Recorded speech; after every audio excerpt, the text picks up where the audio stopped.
आज हम लाए हैं बहुत ही जबरदस्त कहानी जिसे आप लोग सुनकर अपनी जिंदगी में बहुत कुछ सीखेंगे कहानी के माध्यम से। अगर आप हमारे चैनल में नए आए हैं तो चैनल को लाइक और सब्सक्राइब करें। कहानी का शीर्ष है ईश्वर अच्छा ही करता है। बीरबल एक ईमानदार तथा धर्मप्रिय व्यक्ति था।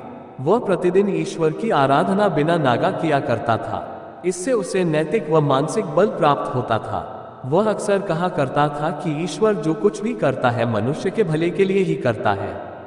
कभी कभी हमें ऐसा लगता है कि ईश्वर हम पर कृपा दृष्टि नहीं रखता, लेकिन ऐसा होता नहीं। कभी कभी तो उसके वरदान को भी लोग शाप समझने की भूल कर बैठते हैं। वह हमको थोड़ी पीड़ा इसलिए देता है ताकि बड़ी पीड़ा से बच सके। एक दरबारी को बीरबल की ऐसी बातें पसंद न आती थी। एक दिन वही दरबारी दरबार में बीरबल को संबोधित करता हुआ बोला, देखो ईश्वर ने मेरे साथ क्या किया। कल शाम को जब मैं जानवरों के लिए चारा काट रहा था तो अचानक मेरी छोटी उंगली कट गई। क्या अब भी तुम यही कहोगे कि ईश्वर ने मेरे लिए यह अच्छा किया है? कुछ देर चुप रहने के बाद बोला बीरबल, मेरा अब भी यही विश्वास है, क्योंकि ईश्वर जो कुछ भी करता है मनुष्य के भले के लिए ही करता है। सुनकर वह दरबारी नाराज हो गया और बोला, मेरी तो उंगली कट गई और बीरबल को इसमें भी अच्छाई नजर आ रही है। मेरी पीड़ा तो जैसे कुछ भी नहीं। कुछ अन्य दरबारियों ने भी उसके सुर में सुर मिलाया। तभी बीच में हस्तक्षेप करते हुए बादशाह अकबर बोले, बीरबल हम भी अल्लाह पर भरोसा रखते हैं, लेकिन यह तुम्हारी बात से सहमत नहीं। इस दरबारी के मामले में ऐसी कोई बात नहीं दिखाई देती जिसके लिए उसकी तारीफ की जाए। बीरबल मुस्कुराता हुआ बोला, ठीक है, जहां पना समय ही बताएगा। अब 3 महीने बीत चुके थे। वह दरबारी जिसकी उंगली कट गई थी घने जंगल में शिकार खेलने निकला हुआ था। एक हिरण का पीछा करते वह भटक कर आदिवासियों के हाथों में जा पड़ा।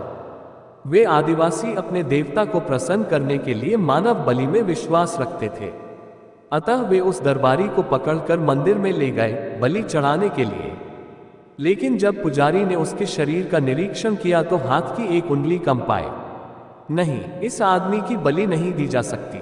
मंदिर का पुजारी बोला, यदि 9 उंगलियों वाले इस आदमी को बलि चढ़ा दिया गया तो हमारे देवता बजाय प्रसन्न होने के क्रोधित हो जाएंगे। अधूरी बलि उन्हें पसंद नहीं। हमें महामारियों, बाढ़ या सूखे का प्रकोप झेलना पड़ सकता है। इसलिए इसे छोड़ देना ही ठीक होगा और उस दरबारी को मुक्त कर दिया गया। अगले दिन वह दरबारी दरबार में बीरबल के पास आकर रोने लगा। तभी बादशाह भी दरबार में आ पहुंचे और उस दरबारी को बीरबल के सामने रोता देखकर हैरान रह गए। तुम्हें क्या हुआ, रो क्यों रहे हो? बादशाह अकबर ने सवाल किया। जवाब में उस दरबारी ने अपनी आपबीती विस्तार से कह सुनाई। वह बोला, अब मुझे विश्वास हो गया है कि ईश्वर जो कुछ भी करता है मनुष्य के भले के लिए ही करता है। यदि मेरी उंगली न कटी होती तो निश्चित ही आदिवासी मेरी बलि चढ़ा देते। इसीलिए मैं रो रहा हूं, लेकिन ये आंसू खुशी के हैं। मैं खुश हूं क्योंकि मैं जिंदा हूं। बीरबल के ईश्वर पर विश्वास को संदेह की दृष्टि से देखना मेरी भूल थी। बादशाह अकबर ने मंद मंद मुस्कुराते हुए दरबारियों की ओर देखा जो सिर झुकाए चुपचाप खड़े थे।